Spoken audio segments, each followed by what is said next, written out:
Warning: the following video contains explicit language which may be offensive to some viewers or inappropriate for children. The content within this video is intended for mature audiences only.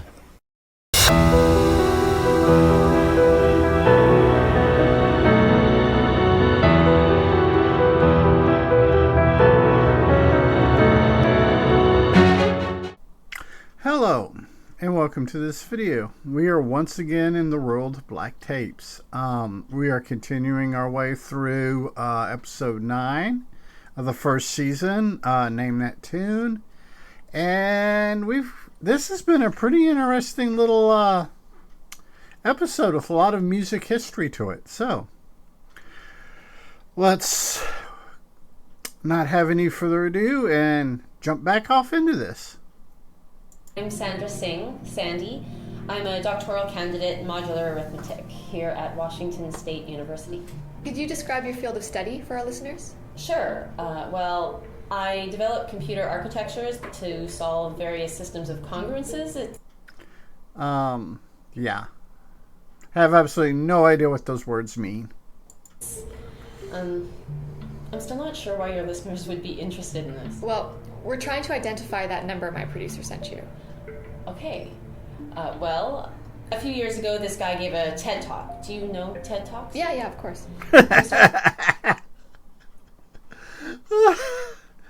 I mean, I find that hilarious, but in September 1, 2015, when this aired, maybe not everyone knew what TED Talks are, but TED Talks now in 2024, almost 10 years later, are so common.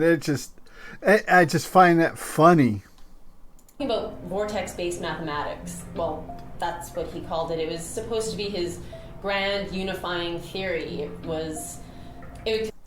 I don't think there is such thing. Well, you can have a theory. I don't think there's anything that one all-encompassing anything. I think it's made up of a bunch of parts.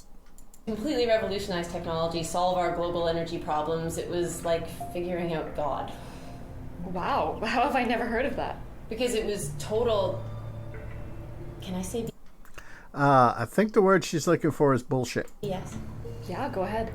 It was total BS. Most of it, anyway. It was like he just renamed Yeah, bullshit. a bunch of stuff we already know and made it sound really smart.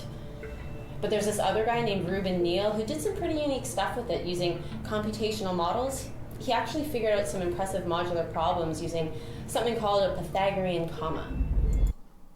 I've never heard of that. I might have to see if there is such thing as a Pythagorean comma.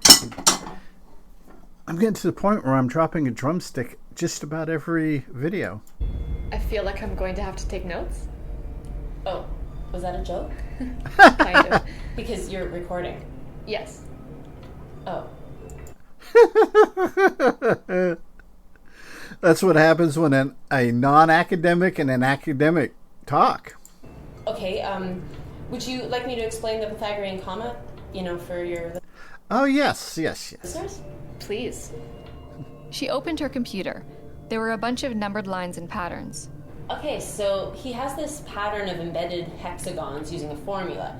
You'll remember the vortex-based mathematics I mentioned? Okay. You see right here where the hexagons line up? In the center there's this tiny gap. She moved the cursors around and typed a bunch of numbers. I didn't really get what she was talking about mathematically. At all. Yeah, that would be me, because me and math don't get along. Math is a very valuable thing. It's something we need. Something that is important to civilization. I suck at it. But I did see two shapes, and there was a bit of a gap. It doesn't line up perfectly. This type of thing happens from time to time in simple geometry. This is simple? Would you like me to clarify a specific aspect of the experiment? No, I'm sorry. Please continue. Okay. So this is where the Pythagorean comma comes in. 1.013643350438822. That's the Okay. ratio for the Pythagorean comma going upwards. Okay. Okay, so the Pythagorean comma. That's the name of that ratio? Yes, this ratio is the exact size of the discrepancy in the hexagonal pattern. Isn't that amazing? Yeah. Yeah, if you say so. Yes. Yeah, I thought it was pretty cool too, and so I tried it out on different geometric constructions. It turns out that this ratio fills in the gap in a large number of these models. Okay, so these gaps, why are they important again? Do you believe in God? I don't know. Okay, Yeah, now we are getting into some weird shit. do you believe in Plato? Yes, definitely. Yes, Plato, yes, the philosopher. We can prove Plato lived. Most mathematicians are Platonic. The universe is built according to certain physical laws, and our job, as we see it, is to discover these laws and formulations. I think I remember this from my intro to philosophy class. And Neil deGrasse Tyson, there's a whole bunch of YouTube videos of interviews and lectures that he gives where he talks about that exact same thing. It used to be that math could explain everything, but then things started to get smaller, we went subatomic, we started measuring things on the quantum scale, and suddenly our math wasn't so elegant anymore. The math got wonky. There were spaces in our equations, gaps. So now there are a large number of mathematicians who view the universe non-platonically. They believe that math is a human construct, the language we use to describe the universe. But the Pythagorean comma fills in one of these blanks almost perfectly. So maybe it's time to rethink things again. The universe may have a code after all. Maybe it's just a matter of using different kinds of equations to figure it out. Figure out what numbers go in what places to get the answers that you need. Sorry, was that too confusing? No, your explanation was excellent. Yeah, it only took me about 10 seconds to get lost. So yeah. I'm wondering what any of this has to do with music. Oh, right. Well, the Pythagorean comma comes from music. What? Yeah. Yeah, what is exactly what I'm thinking? Maybe I should have started with that. The person who figured out the hexagonal discrepancy using the Pythagorean comma was a musician, a composer.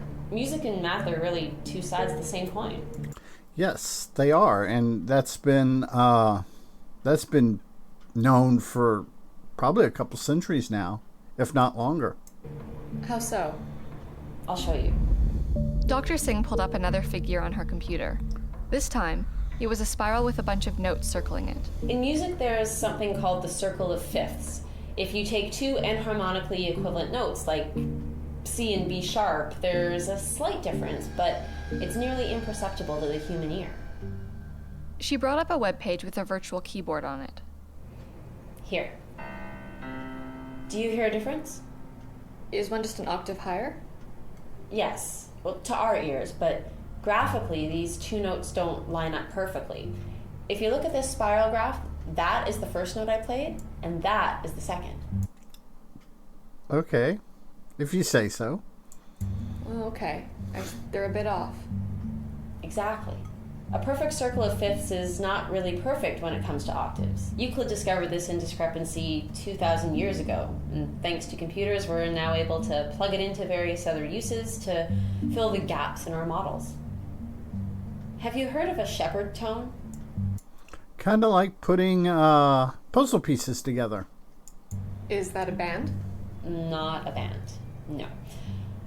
If a solution to a problem is related to natural numbers, it necessarily follows that a second solution exists, related to smaller numbers, in turn a third, fourth, so on.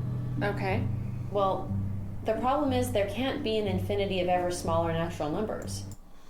I just wonder if and when they're going to tie this back into the Devil's Fourth. So, any solution posited is incorrect. It's disproven because its outcome requires a contradiction. I'm going to play something for you.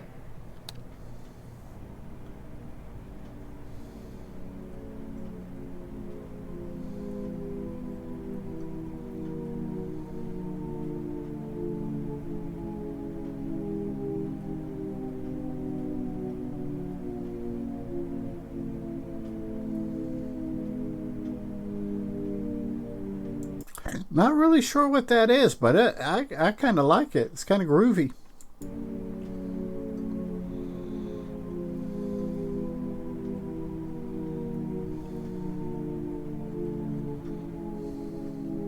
It just keeps going down? How long is this thing? It's actually a very short loop.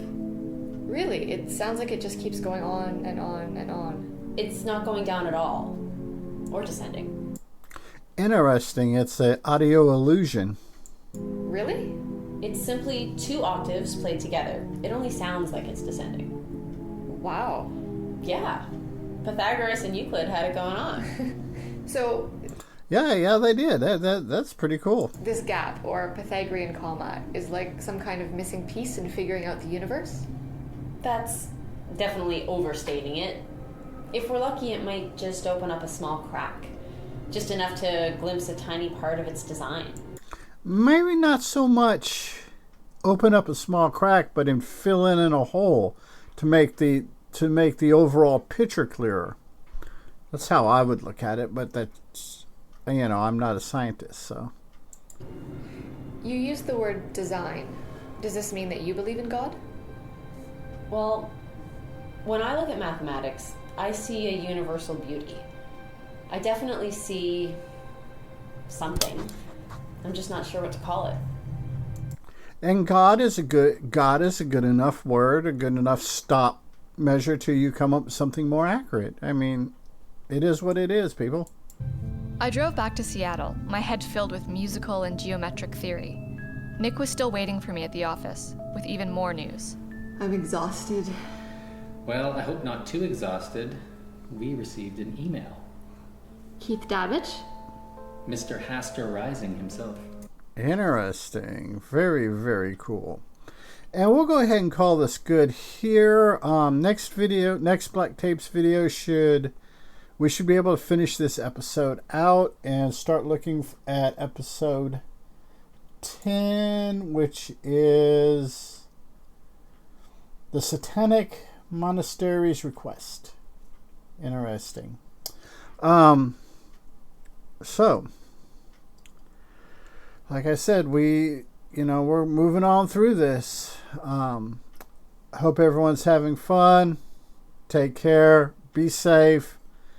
And as always, be a good human. Be good to other humans. Peace. Hey, it's 10 p.m. Do you know where your children are?